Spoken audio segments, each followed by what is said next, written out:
Quer aprender Java desde os fundamentos até a orientação a objetos? Desde o básico de variáveis, condicionais, laços de repetição, vetores, matrizes, até toda a base necessária de classes e objetos para entrar no mercado de trabalho? Que tal modelagem UML e criação de interfaces gráficas? Dá uma olhadinha aqui no link da descrição e conheça o curso completo de Java. O curso com o melhor custo-benefício do mercado. E comece agora a criar seus próprios programas com o nosso querido Java. Obrigado pela atenção e tenha uma ótima aula. Nesta aula eu vou te explicar o que é a tal da computação. Então vamos lá. Computação. Vamos entender um pouco dos conceitos que vamos utilizar aqui nas nossas aulas e em programação em geral. Primeiro é muito importante entender o que é computar. Computar nada mais é do que calcular algo segundo determinadas regras. E o que são essas regras? São os algoritmos que nós vamos escrever. Como que funcionam esses tais algoritmos? Eu tenho inputs, que são valores de entrada, valores que eu insiro. Aí vai acontecer algum algoritmo, que será computado através de um computador.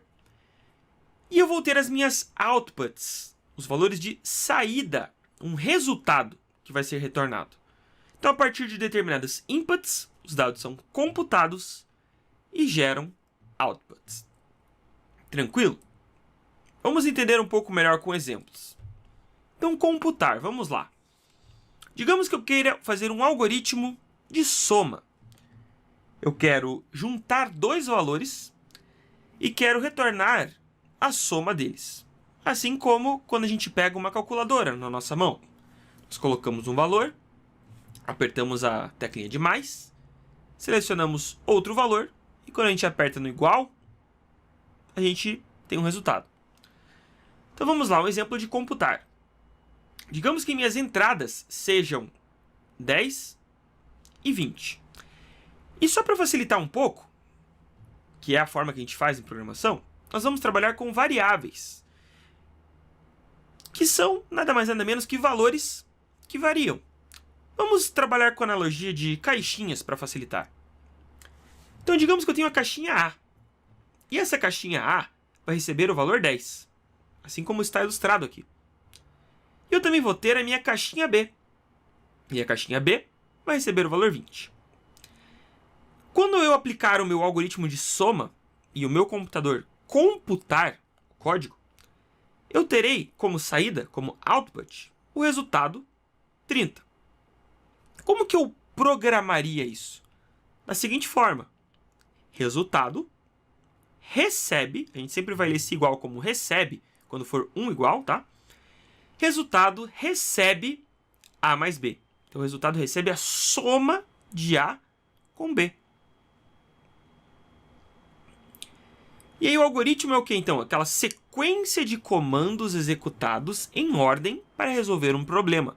Por exemplo, aqui eu mostrei para você o algoritmo da soma, né? Qual foi a sequência de comandos que foi executada pelo meu computador?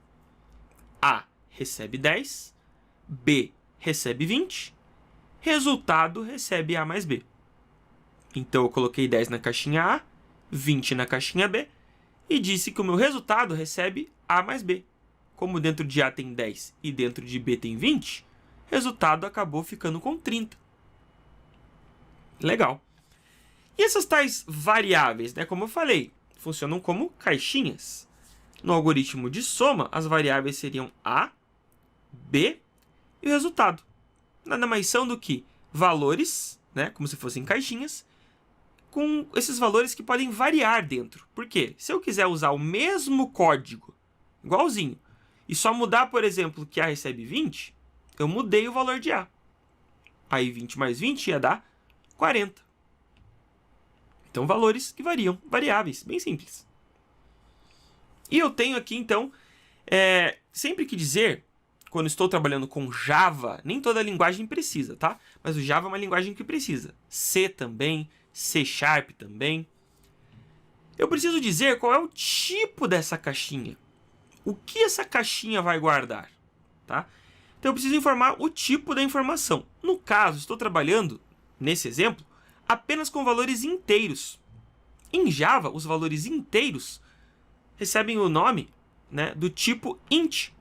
Então, int significa inteiro. E em Java também, assim como em C, para indicar que eu vou finalizar uma linha de comando, ou seja, execute esse comando e depois eu vou dizer outro comando, eu preciso colocar o símbolo de ponto e vírgula ao final da linha. Então o código, exatamente como seria em Java, seria assim. Int A recebe 10, ponto e vírgula, que significa o quê? Computador, execute esse comando. Crie uma caixinha aí na sua memória, que vai guardar um valor inteiro, e o valor vai ser 10. Depois, crie uma caixinha na sua memória, o nome dela vai ser B, vai armazenar um valor inteiro, e o valor vai ser 20. E depois, crie uma outra caixinha na sua memória, vai guardar um valor inteiro, e essa caixinha vai armazenar o valor de A mais B, ou seja, pega a caixinha A e a caixinha B, o conteúdo delas, e copia aqui para dentro, para o resultado. Mas, John, se eu pegar o valor do A e do B e jogar no resultado, e depois eu for, por exemplo, imprimir o valor de A e B, o A e o B vão estar zerados, né? Porque, se eu peguei o valor daqui e joguei para dentro do resultado, esse valor vai ter sumido, né? Não, não vai ter sumido.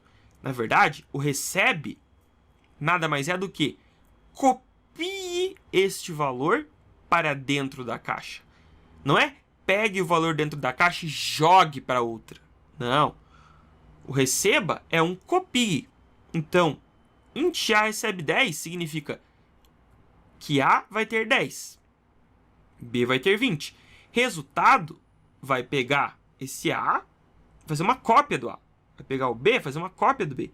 E aí vai juntar, a soma deles é 30, vai fazer uma cópia do valor 30 e colocar dentro da caixinha resultado. Né? Imaginando, por exemplo, que seja uma caixa com bolinhas. Não é que eu jogo a bolinha lá dentro.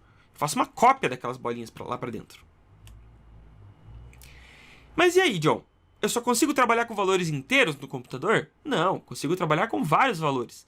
Vamos dar uma olhadinha aqui em quais tipos de valores eu posso trabalhar no Java? Os principais. Então vamos lá. Esse aqui você já conhece, acabei de mostrar. Int para números inteiros. Exemplos: 10, 25, 67. Eu tenho dois tipos de variáveis para trabalhar com números quebrados no Java: o float e o double. Então eu tenho o float e o double. Muito bem, qual que é a diferença entre eles, se os dois podem representar números quebrados? Vamos lá. Bom, na memória do computador, eu não vou entrar em muitos detalhes aqui, porque senão realmente ia ser uma aula inteira sobre gerenciamento de memória. Mas simplificando, tá? O float, ele permite uma menor quantidade de casas decimais. Isso é bom quando eu vou usar programas que não vou precisar de muitas casas decimais, porque ele ocupa menos memória na execução do meu programa. O double, ele permite um armazenamento de mais casas decimais, o que é ruim quando eu não vou precisar de tantas casas decimais, porque ele vai reservar lá na memória um espação desnecessário. Porém, o double é muito mais fácil de trabalhar, porque eu não preciso ficar colocando esse Fzinho aqui, depois do valor, e as funções também são mais simples, né? Ao longo do curso vocês vão entender por quê, tá? Eu recomendo então que você use o double para evitar dor de cabeça, enquanto para você não vai fazer muita diferença. E se você precisar de muitas casas decimais, você também já vai ter a oportunidade de trabalhar com elas usando o double, tá bom? Então, simplificando, é mais ou menos isso. O float é muito chatinho de trabalhar, principalmente por causa desse Fzinho que você tem que ficar colocando aqui no final de cada número quebrado, tá bom? Então, vamos utilizar o double. Temos o char, que é utilizado para letras, por exemplo, letra A, G, X. Em C, a gente usa muito char, usa vetor de char. Se você já fez algum curso de C, já deve ter ouvido falar sobre isso. Mas, em Java, é muito mais utilizado string mesmo, porque quando a gente for trabalhar com palavras, essa classe, esse tipo de variável string, facilita muito a nossa vida, tá? Então, vamos trabalhar muito com strings, por exemplo, para guardar a palavra banana, a palavra uva.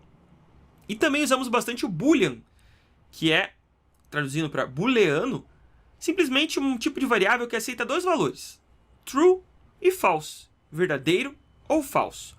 Verdadeiro geralmente é representado por 1, o número 1 é entendido como verdadeiro, e o falso é entendido como o 0, tá? Mas o boolean em si vai armazenar o valor true ou false.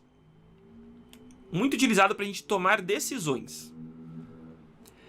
Nós temos também os nossos operadores matemáticos, que são esses aqui os principais, tá? Existem outros, existe biblioteca matemática que dá para fazer coisas bem mais complexas, por exemplo, exponenciação, logaritmos, tudo mais. Mas o básico é isso aqui.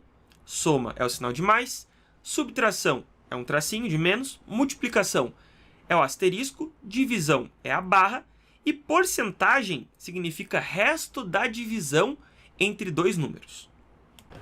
Então vamos lá. Função, como o próprio nome diz, é algo que vai executar uma função. Então, um pedaço de código que tem um objetivo, uma função. E o conjunto de funções é o que a gente chama de biblioteca. Então, bibliotecas são o quê? Conjuntos de comandos para realizar alguma função no código. Então, essa função padrão do Java, né? Porque assim, toda vez que a gente executa um programa Java, se você já trabalhou com C, é a função main, é a nossa função principal. O nosso programa, nossa ideia precisa saber por onde ela começa a execução do nosso código. Então, por padrão, praticamente toda linguagem tem uma função chamada main. A função padrão do Java se chama main também. Toda vez que a gente cria um código vazio mesmo que seja, ele já vem com essa função aqui, ó.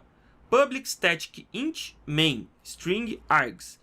Tá, nossa, John, o que é tudo isso? Calma, calma. Quando chegar na aula de função, eu vou explicar exatamente, você vai entender o que é public static int main, tá? Por enquanto, você entender que tudo que tiver após esse main aqui vai abrir umas chaves, tudo que você colocar dentro serão as primeiras coisas que serão executadas no código.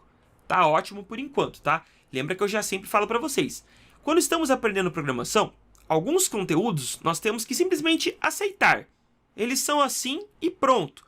Por quê? Se eu paro na primeira aula para explicar toda essa função aqui, é um conteúdo dentro do outro. Porque public é uma aula só para isso, static é uma aula só para isso, int é uma aula só para isso, string, args é uma aula só para isso. E ao longo do curso você irá compreender. Não se preocupe, tá? Eu não vou explicar tudo agora, porque senão, realmente, que eu expliquei, vai ser uma aula de 50 minutos e você não vai nem ter criado seu primeiro programa. Tudo bem?